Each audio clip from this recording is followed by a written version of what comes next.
you.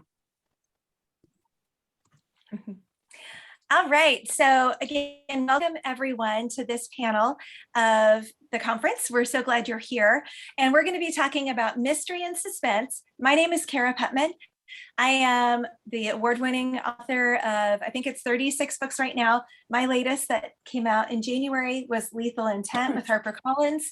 And then I had a couple of novellas and novella collections release in October. Also joining us on this panel are Patricia Bradley, who is a Carole finalist and winner of the Inspirational Reader's Choice Award in Suspense, and 3 anthologies that included her stories debuted on the USA Today bestseller list. She and her 2 cats called Northeast Mississippi home. Carole Brown is also joining us, and she is a member and active participant in many writing groups, but she enjoys mentoring beginning writers. She's an author of 13 best-selling award-winning books and loves to weave suspense and tough topics into her books. Then Valerie Gorey is joining us, and she is an American Christian Fiction Writers Genesis Award winner and writes romantic suspense novels. Her tagline is stories of passion and intrigue, and she draws inspiration from many places she has lived and from life experience as a missionary and public school teacher. Lisa Richardson is joining us, and she was influenced by books like The Secret Garden and Nancy Drew. We share that. And her early stories were heavy on creepy houses and cloaked villains. Sounds a little gothic. Now that she's mostly all grown up, she still loves a healthy dash of adventure in any story she creates, even her real life story. She loves to travel and has served as a missionary to several places. And I'm going to let you pronounce those, Lisa, because I know I would get those wrong. And then Diane Tatum grew up in St. Louis County and from 6th grade knew she wanted to write. Her first novel, Gold Earrings, started as a short story while she was in her senior year of high school. And then she wrote youth Sunday school material and youth ministry-based articles for Lifeway and David C. Cook, as well as other freelance articles, and has since written a lot of novels since Gold Earrings was published in 2009. So I don't want to spend a lot of time on the bios because as we're talking, we will dig into everything. But what I would like to do first is ask y'all, where do you get your inspiration for your novels? So Diane, why don't you go first? Oh, so the one that I started with NaNoWriMo, National Novel Writing Month, is called Kate's B&B with the Bell Witch. And it happened that we were driving home from St. Louis after helping my brother with some things. And we were passing Adams, Tennessee. And my husband, who grew up in Nashville, said, you could write about the Bell Witch. And I said, oh, that would be really interesting. And I could put it in a Victorian house.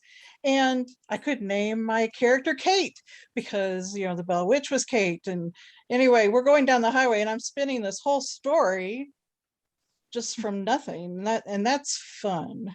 I love that. That is a lot of fun. So yeah, I decided that's what I'm writing for NaNoWriMo.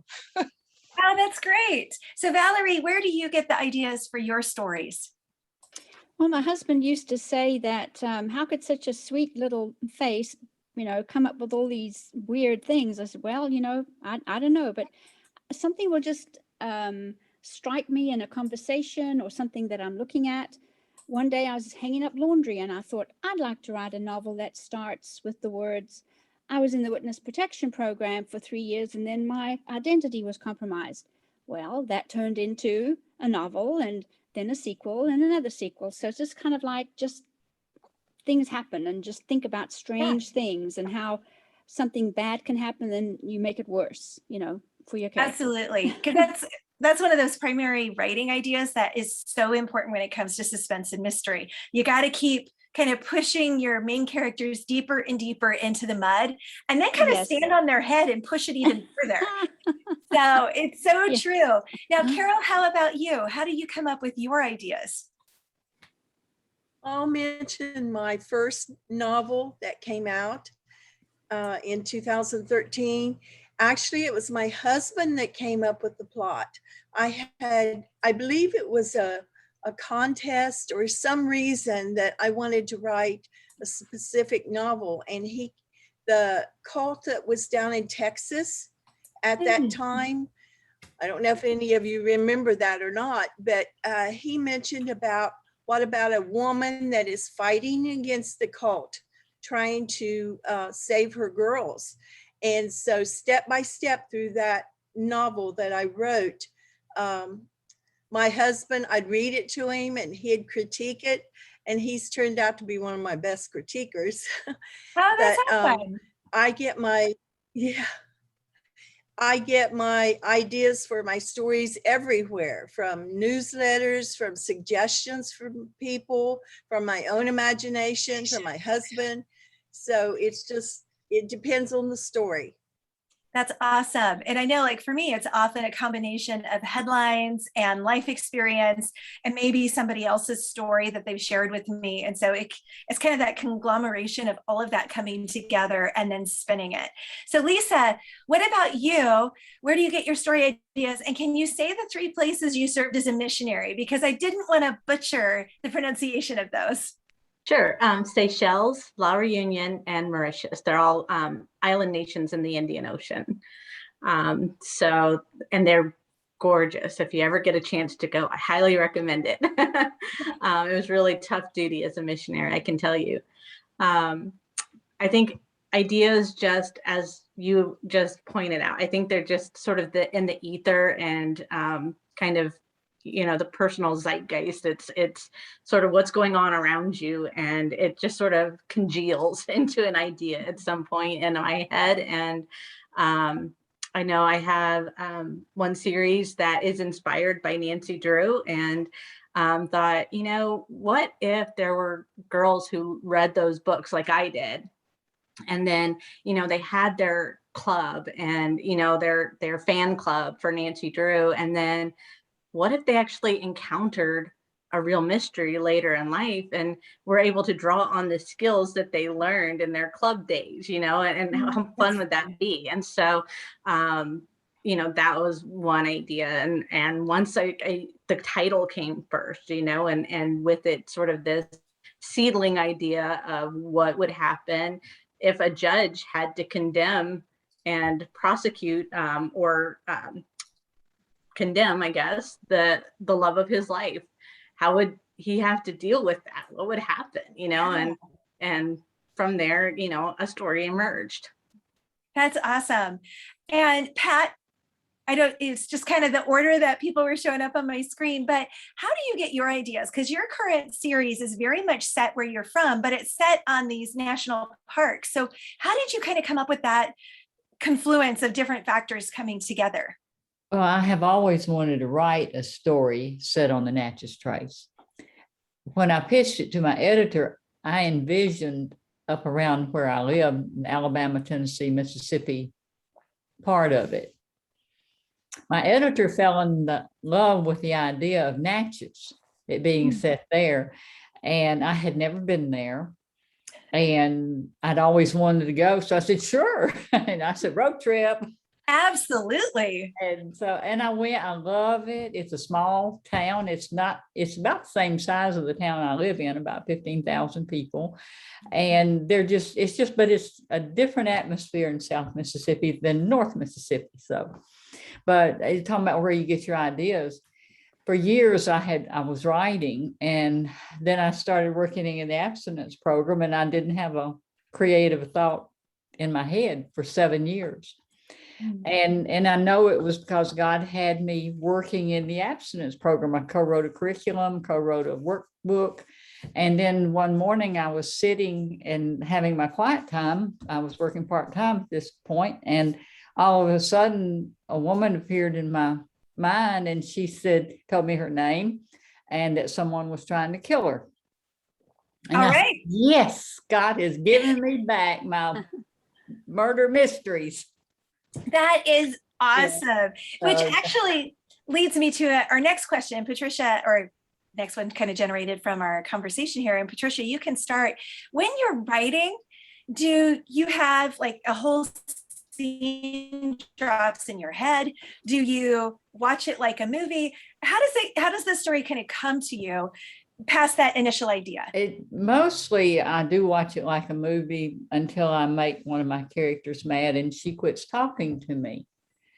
And then I hit a wall, and then that's when I do a lot of praying. And eventually I will see what I made her do wrong and what made her mad. And, you know, and a lot of people don't understand that. They think, look, you're writing the book, you can make her do whatever you want. No, you can't. Oh, you I cannot. mean, at least I can't. When a character decides that you've gone wrong with them, they will shut up.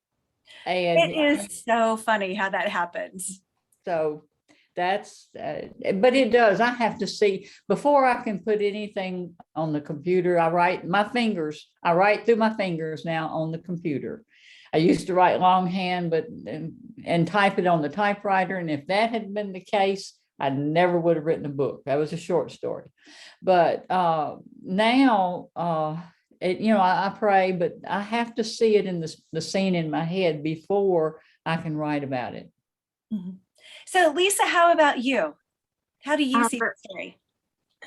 So I find that for me, the writing process, I have to have like a really chunky skeleton. So I work through the whole plot before I can really start writing. And there are snippets in there of dialogue. There's, you know, all of the, and what I do is actually start my document that has my file with the body of the story in it. I just start writing. And then as I get to a scene or a part, I delete that from my outline, and then the rest of it remains until I'm all the way through it. I just work my way through it. And but I find that if I don't have it thought through enough, I get stuck and I can't move forward. And then I have to pause and be like, so why am I stuck? Where am I going wrong here? Maybe that's what you're talking about when you say your character won't talk to you, but it's just, I realize I just don't know what's going to happen next, and I have to figure that out before I can move forward. It's just that kind of process for me. So.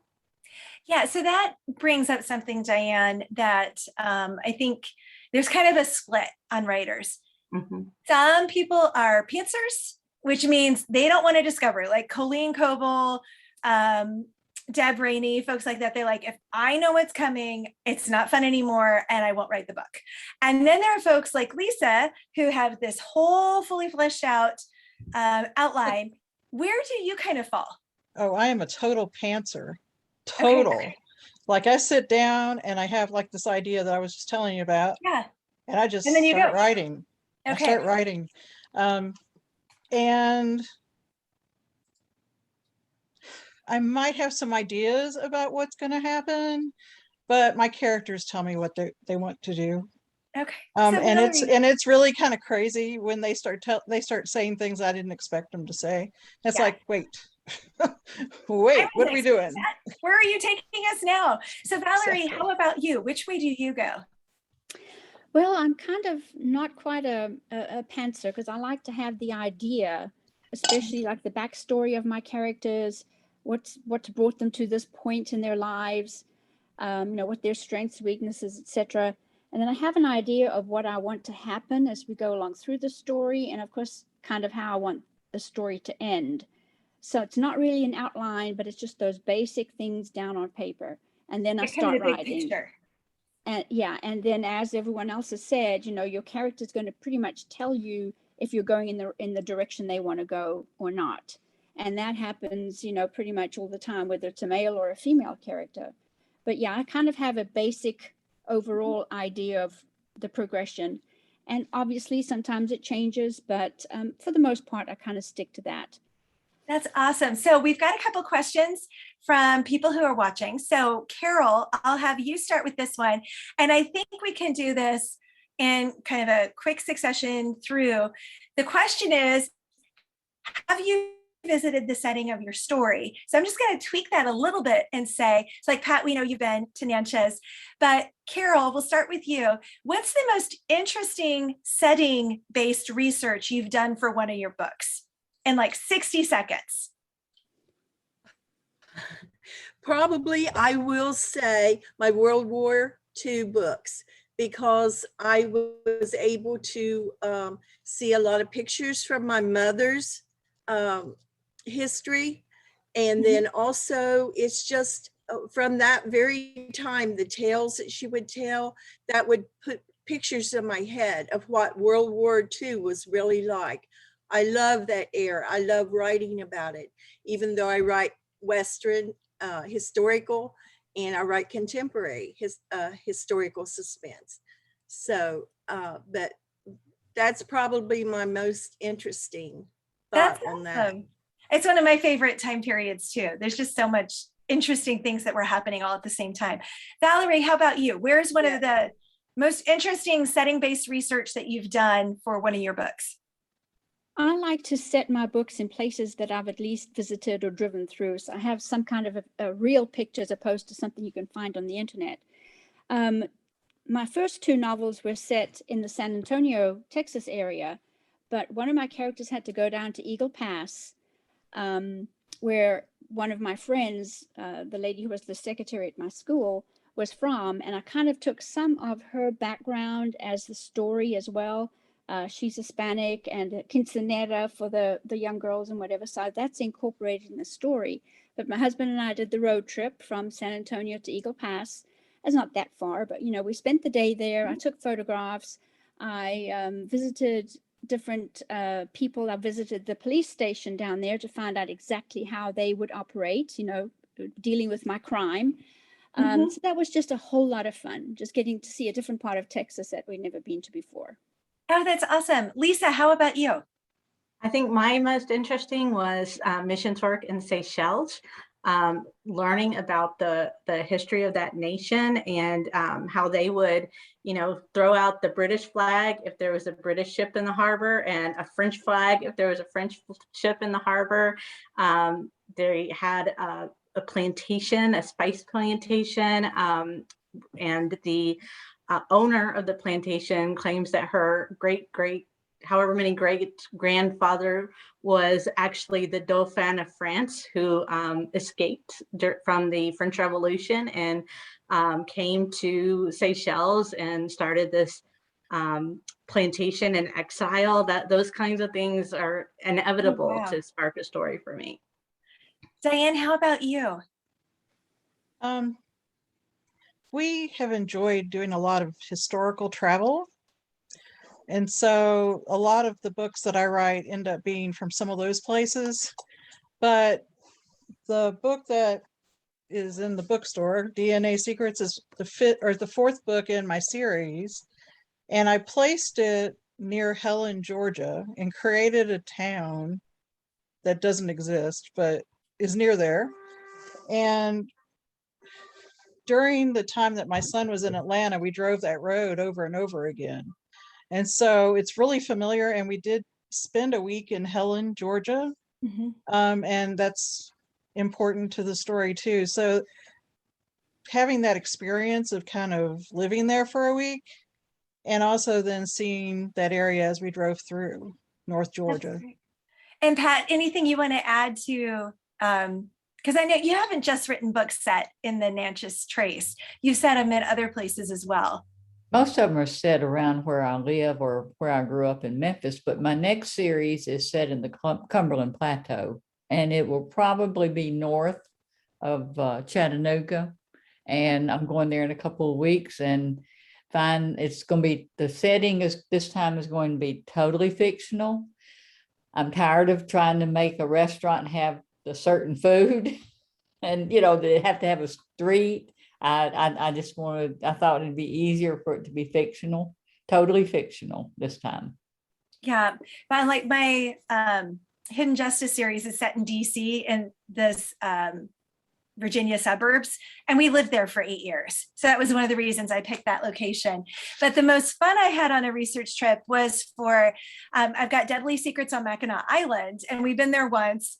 And then I decided to write a book set there and went back again. And while my husband and the kids are at Fort Mackinac, I'm down talking to the police chief going, so if someone was shot and there was a murder, how would you go about doing this? And our son, who's turning 18 tomorrow, was like 10 at the time. And when I met them up at the fort, he was like, they let you out?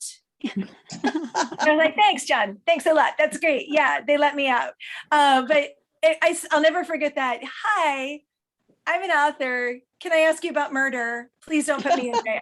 You know, but those are the kinds of things that you do. So another question we have is, how do you capture the scene on your head before it disappears? Or how do you capture the scene on paper before it disappears from your head? So a couple of things that I'll do is I try to stop a scene kind of in the, not at the full end, or I'll start the next scene with whatever I'm seeing in my head before I have to stop writing and write like some quick bullets of here's where I thought it was going next. What are some strategies that y'all use to be able to kind of keep that momentum going between writing sessions? One thing I do, I usually get my ideas just before I go to sleep. Oh, of course. Yeah. And so I have gotten to where I speak a message into my iPhone. Oh, that's a good idea. The notes, and most of the time the next morning it makes sense, and now recapture that scene, because if it's a good scene, it's not going to go away. Mm-hmm. Well, a lot of times I feel like I'm writing as fast as I possibly can to get it all down before it goes away. Yeah. Well, I think the longer you write, the more you get a sense of what your pace is. So I can write a chapter in an hour to an hour and a half if I'm focused. But that's when I know the characters, I know the story, and I know where it's going. If I have to stop and do research, it's clearly going to take more time. But like the writing itself, so I know if I see it playing out, I can usually capture it. But then it's that where I thought I was headed next that sometimes can kind of get lost. So Carole, how do you handle or I guess, how long does it take you to write your first draft? That depends. I can do it probably, my books, most of them end up being around 85 to 90,000 words. And so that I like to give it, that's if I have everything researched and I have quite a few of the scenes ready to go, then I can usually do it in about 4 months, sometimes less, but most of the time at least that. Yeah. I like, and then of course it takes editing and. Yeah. Well, and I think that that's one of the big differences between pantsers and plotters. Lisa, I would imagine, because you've got such a fully fleshed out outline, your edits are probably not quite as intensive because you'd already really thought through the story and whether you have the right clues and the right twist and red herrings. So do you find that to be true? Does it take more time on the plotting side, the outline, and then the writing is a little faster? Yeah, I think that's probably true. I'll spend a couple months on the outline, a month or two. And then when I write, it goes a little more quickly, I think, than when I'm stumbling around in the dark for me. I know for other people that works, but it doesn't work for me.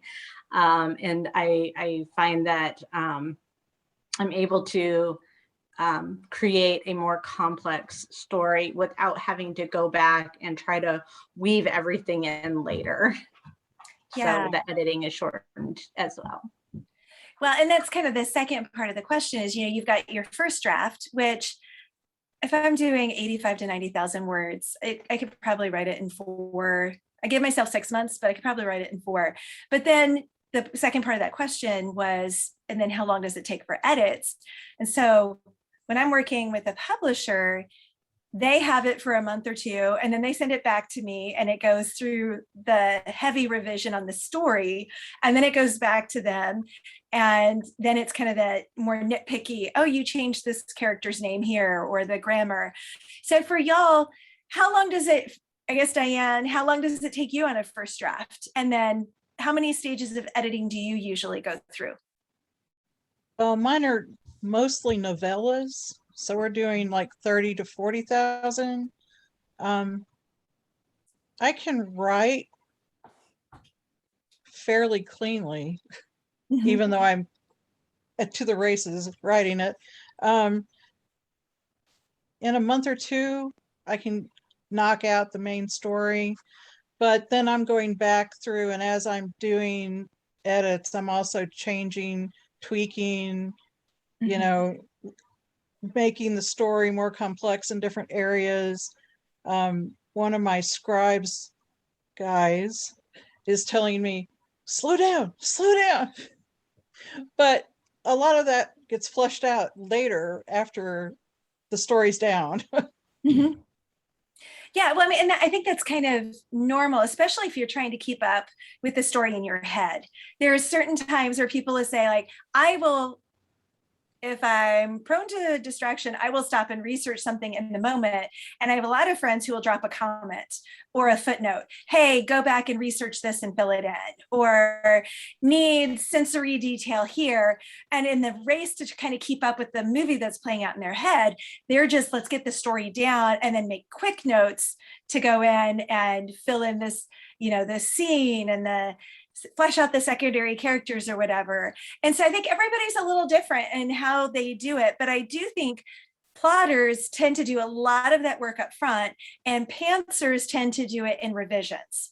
And there's not a right or a wrong way to do it. It's just kind of the way that you enjoy discovering the story. And I've had to do it both ways. So I guess I'm kind of ambidextrous in that sense, that I can write it either way. So Patricia, one of our questions is, who are your favorite authors? So we'll kind of popcorn this one as well and start with, who's your favorite author in suspense? So let's do one or two of your go-to, when that person has a book coming out, you absolutely have to buy it for your Kindle or your to be read pile. So many. I mean, I read every night. And so I have many, I can name. I read a lot of yours. I read Elizabeth Goddard's, Nancy Mill. I don't have any on my table right now, but I've received quite a few recently because I bought them and I just haven't gotten to them. I mean, it's just, Kristen Heitzman is the reason that I write Christian fiction. Oh, that's so cool. When I read Free Fall, it was like, I want to write a story like that. And then Dee Henderson, with the O'Malley series, I started reading that, and I thought, yep, that's what I want to do. And so, I mean, there are too many good Christian romantic suspense thriller authors out there to really pinpoint any one. All right, so Carole, how about you? Who's on your must-have, must-read the moment it comes out list? Is she there? Oh, sorry, I had to step away just a second. There's just too many. I like so many books. I've read a lot of different books, and I really don't feel comfortable naming just a certain one. Okay. So Valerie, how about you? Well, I love Brandolyn Collins. Her suspense is just fantastic. But one of my critique partners writes World War II romantic suspense. That's Linda Shenton Matchett. She is just a prolific writer, and her stories are really, really sweet. And of course, the research that she has done into the World War II arena is really great. How about you, Diane? Well, you know how you go blank, but one of the most recent novels I've read was Pepper Basham's Mistletoe Countess. Oh, she is delightful. Yeah. Now, it's very romantic, but there's a lot of suspense woven into it. And she's just really good at being really sweet, but having this kind of underlying thing going on. Yeah, one of the most fun things I did this year was writing with her on Oh Christmas yeah, in this is good stuff. I I just finished that. I hope you enjoyed it, but it was so much fun. Because last year was really hard because I teach full time at a major university, and trying to teach in COVID where I was face to face and the rules were constantly changing. This summer, I was like, I need to write something fun. And so that's why I joined that one, because Pepper's delightful, and Janine and Teresa, it was just such a fun collection. So One of the other questions is, how many drafts do you go through before you feel like a book is ready? Or, so you can answer that question, or you can answer, do you have like first readers, people that you have read your book before you turn it into the editor? Yes. Yes. All right, Diane, you can start. So you have people read it, but how many edits would you say you go through? I myself go through it probably, I don't know, 5, 6 times, just, filling in the gaps, correcting things that aren't really working, that kind of thing. But then I make a all call out to my readers and say, who wants to beta read, and they will give me feedback on things they really liked, things that they weren't really sure what was happening. They didn't understand this, or the more fun ones are your quotation marks are turned the wrong direction. Like, Yeah. I don't even know how to fix that. But, so I get a wide spectrum though of feedback then. And that really helps me. And then of course, then I go back through it several more times to add the ideas that they've come up with to help me make it a better story before it ever goes anywhere. Carole, how about you? Do you have beta readers? And about how many edits do you think you go through? I go through a lot. Even when I'm writing, I sometimes will stop and read through it again to keep all the events and all the scenes in my head. And then plus, I probably go through it as many as Diane does. And I also have other readers that work with me to read my books and catch any little details that I may have missed. And then I will send it to, can you hear me? Yeah. Okay. Then I also send it to a professional editor who goes through it for the very last time. Awesome. Before sending it to my publisher. Okay, perfect. Yes, because I know some writers will hire an editor to read it and fine tune it before sending it to their publisher. Their publisher does that. And, it's kind of a mixed bag on what's going to work best. Lisa, what's your process? I usually have 2 to 3 rounds of editing before I let anyone see it. Yeah. And then at that point, I do send it to, I've had the same critique partner for years. She's invaluable. And then I incorporate that. I will usually let 1 or 2 other people take a look. And then it goes to the editor. And they usually do 2 to 3 rounds at the publishing house of edits. And Valerie, what's your experience with that? Well, I'm a little bit OCD, so I kind of like to write as perfectly, as I can the first time around. Obviously, I have to go back and change things, fix things.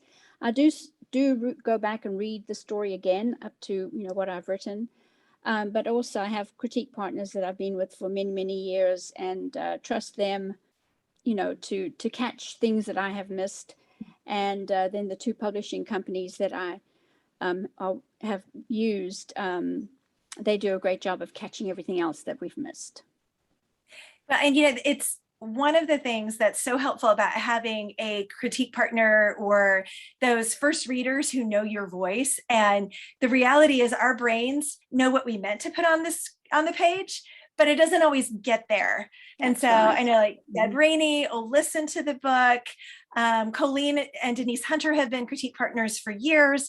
And, people come up with these different systems that work for them, but it's really important to have those people who help you catch all the stuff that you think is there. And then you realize, no, it's not actually. So Pat, what's your process? Oh, I lay down the suspense line first. My books come in about 95 to 100,000. And that's the primary thing. I'd rather kill them than to get them together. So I lay down the suspense line first. And then I go back and weave in. I'm writing some of the romantic suspense. My first draft usually comes in 85,000. And it has to be 90 to 100. So that's what my publisher wants. So usually I add about 5,000 with the romance that I haven't already put in. Mine are about developing relationships. I mean, my books usually take place in about 4 days. Not a lot of time for romance. It just doesn't, so Yes. but that's what, if I can get the suspense line down, because that, to me, that's what drives the story. Well, and I know when I'm writing my suspense, I was actually looking to try and pull out one of the charts I build, because what I found, sorry, my kids are texting me. What I found is that often what's the stopper for me is I don't know my characters as well. Usually I have a good idea of the plot, but it's figuring out what's actually driving and motivating them from the internal side to then make everything else hook together. And so I go through a pretty elaborate process now between the Enneagram and Susie Warren's SEQ, going through all the fear, the lie, the dark moment. And I hate it. I feel like I'm beating my head against a wall. I just want to write. But what I found is if I don't stop and do that, to get all those layers, then the writing the book is really hard. But if I do that time up front, so it's not quite as far as Lisa goes with her really chunky outline, but I have a white wall right here that for Lethal Intent, it was covered with all these kind of deep internal and then kind of brainstorming on the different layers. Because I'm with you, Patricia, and there are so many people over here laughing about the rather kill them than get them together. And I think it has to be realistic. I like Flight Risk. It was 2 weeks from beginning to end. I'm like, you're not going to go from I don't know you and I hate you to, oh my gosh, we're engaged and life's wonderful. It's just not realistic. Yeah. And so, but one of my readers was like, in his Amazon review was like, that was a smoking hot ending. And I went, what? Nobody says smoking hot with my books. I don't write kissing books. Pepper writes kissing books. And yet when I went back and reread it, I was like, ooh, yeah, that was actually pretty good. But it wasn't the killing and the chasing and all that, but it was her choosing to walk into, I'm going to risk having a relationship. And so there was the opening. Yeah, it was just really cool. But I didn't even see it. I just didn't even see it because I was like, I don't write kissing books. Yuck. Yeah, I have to know who my characters are, but sometimes I can't know who my characters are until I start writing about them. I do all of what you say, except the Enneagram, but I do all of what you say and figure out what their wound is and who they are. But still, I don't know them until I start writing about them. So well, and that leads to, Penny has this great question about, do you begin with setting, character, or plot? And I'm an attorney, so guess what my answer is? It depends, or yes, all of them. So like my Hidden Justice series, it started with the setting because I knew I was going to do it in DC. And it started with, I wanted the O'Malley feel of a group of characters who choose to be in each other's life. And then it was headlines. And I didn't realize it till the end of the series with the 5th book that protecting kids actually was really foundational to the series. And I had no idea. So that just kind of happened serendipitously, I guess. So how about y'all? Do you start with, Patricia, you said yes. So I guess you start with all of them. Well, I have to know kind of who my characters are. The setting is predetermined on mine. So it just kind of works its way in.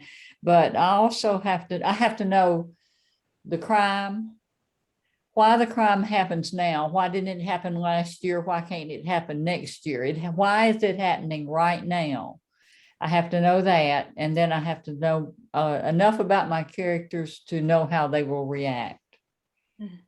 Valerie, how about you? Actually, I was distracted. I didn't hear the question. Oh, okay. Sorry. No problem. We'll go to Lisa and then we can come back to you. Okay. So for you, Lisa, what do you say drives it first? Character setting or crime?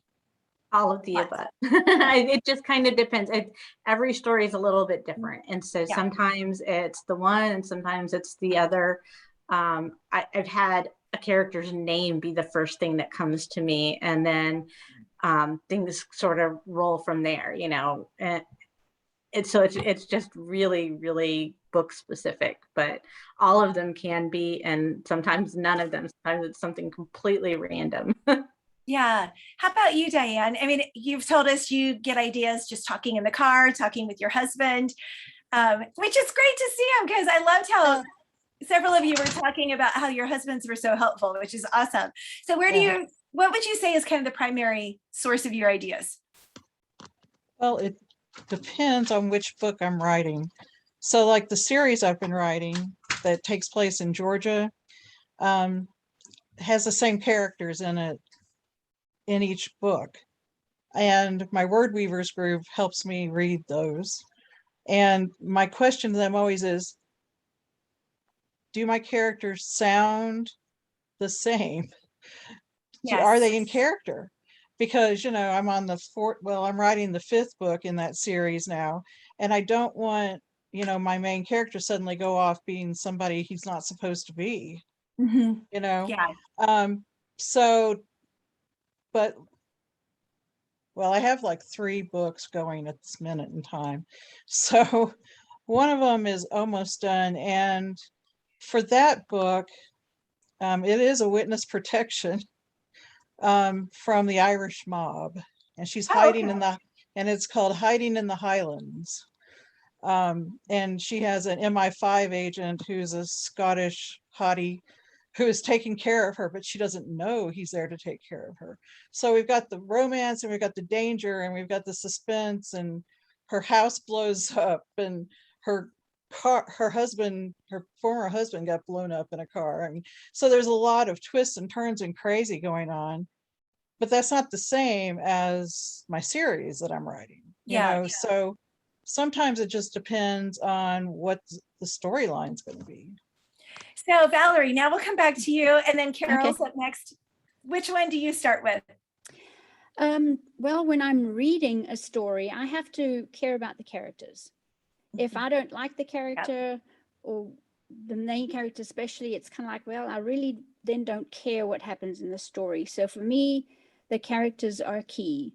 And then, of course, you have to incorporate that with lots of action. So if it's a suspense, you can't, just have nothing happen. It has, can't be roses and sunshine all the time. But I start with characters that hopefully my readers will identify with, will care about, and will then want to follow the story to see what happens to them. And Carole, how about you? I think I can agree with Lisa that it depends on the story. I have, in my Cozy Mystery series, the setting is the same in all the books. It's in Appleton, West Virginia, but the secondary characters may appear in a book, and then the next book they will be featured in that book. They'll be the main characters, the protagonists. And but in other books, it depends. Like in my World War III or World War II books, I'd already planned on it being 3 sisters, and the oldest sister has started a boarding house. And so each of the 3 books is about one of the redheaded sisters. And so then I developed the plot for those sisters, each one of them. And so it just depends on which series I'm working on at the time, whether it's the World War II, the Western, or whatever. Yeah, and I think that's actually a really honest way to, how many of us said it depends. It's sometimes we're going to be driven by a character idea. Sometimes it's going to be a plot. Sometimes it's going to be the setting. And we're like, okay, I want to set a book here. I mean, that's what happened with Mackinac Island one. I'm like, I love it. Let's get a vacation in a book, but let's kill some people. And so, you can, it all just varies. So in our last 4 minutes, so you have to keep it elevator pitch, like you're talking to an editor. I'm going to give you each a chance to give the real quick pitch on your latest book. So Diane, I'll start with you. Although you may have just done that with the Highlands. I just did that. Yeah. Hiding in the Highlands. So you kind of have Outlander mixed with Bond with the Irish mob. Awesome. Lisa. I have The Vicious Victim here. It's New York City, 1954. Going sleuthing with the Nosy Parkers. With skill and imagination, Gemma Gaines has landed a job writing radio dramas for Consolidated Broadcasting at the famous Rockefeller Center building. But she's worried her imagination might have gotten the best of her when she thinks she hears a behind-the-scenes murder. Later, when her boss is found dead in his apartment, she can't keep herself from working on the case. With the help of her Secret Service boyfriend, she gathers clues, compiles a complex cast of characters until the real-life drama reaches a finale that no one saw coming. Awesome. That sounds really good. Valerie, what's your quick pitch? Yeah, this is the third story in my trilogy. It's called Justice at Dawn, and it follows an agency called the International Retrieval Organization, and they help people in all kinds of difficult situations. And in this one, he is the trainer of the rookies for the organization. She's the rookie, and the tagline is he training the rookie or is she training him? That's awesome. That's it. Carole. And the reason she's bald is a major part of the story. Oh, okay, awesome. Now you've got me intrigued. Carole, what's your quick pitch? This is my book. This is the third book in my World War II series. Awesome. Okay, so And it is the third. Pardon? No, go ahead. Did you? Okay, I'll just read the first paragraph of the back of the book here. Wills Mason is loved by everyone except Claire Rayner, who cannot forgive him for his and her sister's unmerciful youthful teasing. But now grown up and serving as a civilian spy, Wills must prove that Claire is not willingly relaying message to the enemy as his colonel believes, even when all evidence points that way. Can he prove he's changed, and can he be trusted to cherish her heart as she deserves to be loved? Awesome. That's the first paragraph of the book. Awesome. So Pat, I want to make sure you get your chance too. So We'll be quick. When evil just won't quit, good must prevail. And I love this cover. it is a gorgeous cover. And real quickly, we had a question about, do you have a favorite book of yours? So mine would probably be, it's hard to pick. I love Stars in the Night, which I'm re-releasing in January. That's my World War II suspense, Murder on the Orient Express meets real Hollywood. And then probably Flight Risk. How about you, Pat? Real fast, what's your favorite book that you've written? The book I just finished, whatever it is. And that's what Lisa said too in the comments. Valerie, what's your favorite book? The same. This character, her name is KC. She is just absolutely fabulous. Yeah. Oh, that's so fun. Diane, how about you? My historical fiction, A Time to Choose, which is Civil War focused, and it's the Union. We tell the story in the Union viewpoint instead of the sweeping plantations. Awesome. So it's different. And Lisa, what's yours? And then we're going to Carole and we'll wrap up. The Peacock Throne. Which one? Probably my favorite. Okay. Awesome. And Carole, are you still there? Yes, I am. And it's Catch Me If You Can. It's my most recent book, and that's always my favorite. Yeah. Awesome. Well, thank you so much to the panel for joining us. And thanks to all of you readers and writers who were part of this and asked all those great questions and commented in the chat. Thanks so much. I hope you have a great rest of your night, and be sure and come back tomorrow night as they have more panels. Yes, thank you so much, panel and Cara. You did a great job. That was a fast pace that you never had any lag. That was wonderful. I'm going to stop recording and then I'll talk to you.